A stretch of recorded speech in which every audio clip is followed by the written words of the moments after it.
G'day viewers, Sep here. What I thought we'd do today is continue with the HQ, and what we're going to do is we're going to change the engine oil and the engine oil filter. A very simple job. We only need a couple of basic things: new oil filter, the tool to remove it, a spanner to undo the sump, and I always wear a glove because I always get oil all over my hands and everywhere. So, and of course our oil. So let's get into it.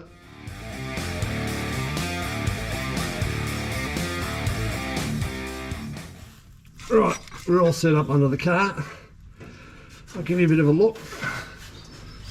I've had this running, so it should flow out pretty well. Sometimes I don't run it, I might leave it overnight and just let it out. It just varies really. There's probably pros and cons for doing it both ways, but one thing I normally do is I always change the oil filter when I change the oil.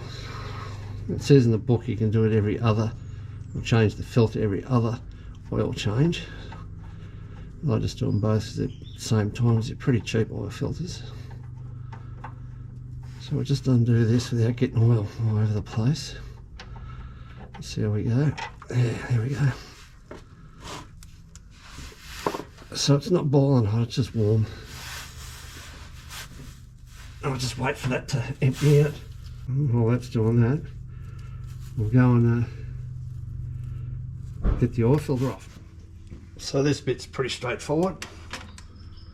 Just bang that on, and we just rotate it off. That was pretty easy really. I don't do them up that tight. You don't need to. You don't need to overdo it.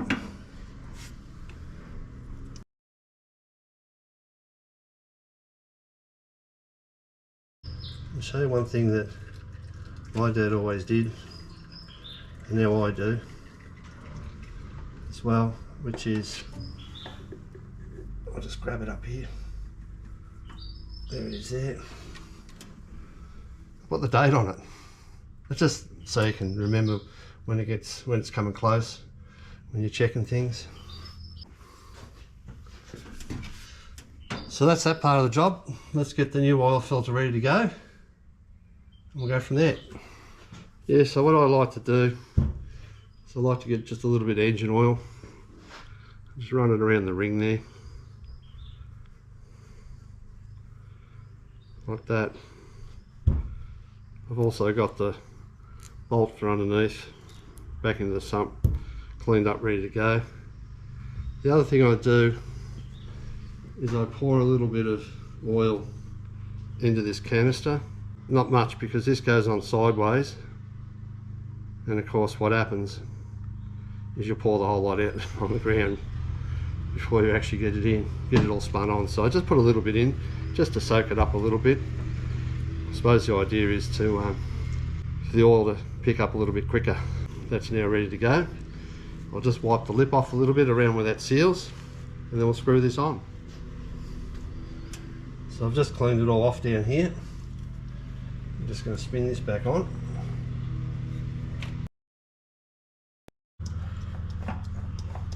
Now it's just touched there on the pump, so I just do this by hand.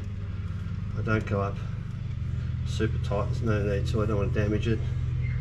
If it leaks a bit of oil, I just tighten up a bit more by hand. I say 2/3 once it touches or something like that.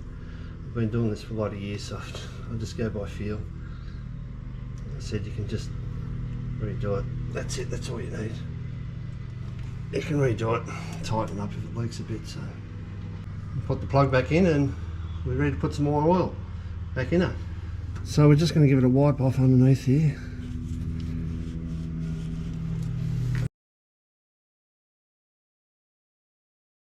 The spanner on. Now I don't go overboard with this either, you just have to nip it up.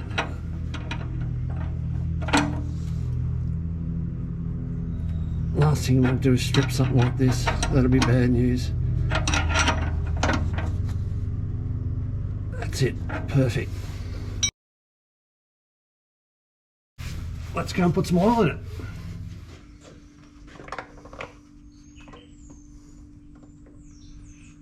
So I like to measure the oil so I know how much I'm putting in. That way I don't overfill it.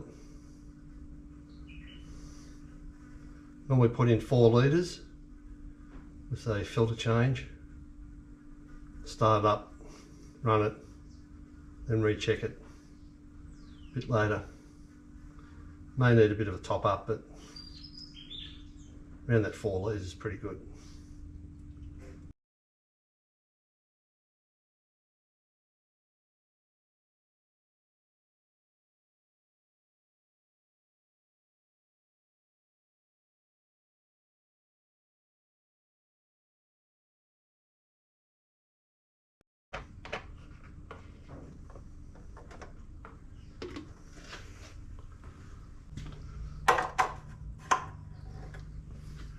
Righto, well that's about it for the oil change. It's pretty simple. And those of you that want to know, I use a 20W50, just a straight mineral oil. I don't use anything fancy or anything like that. The car was designed to use that, so that's what I use. So that's really about it for this one. So I'd say thanks for watching, take it easy, and see you on the next one.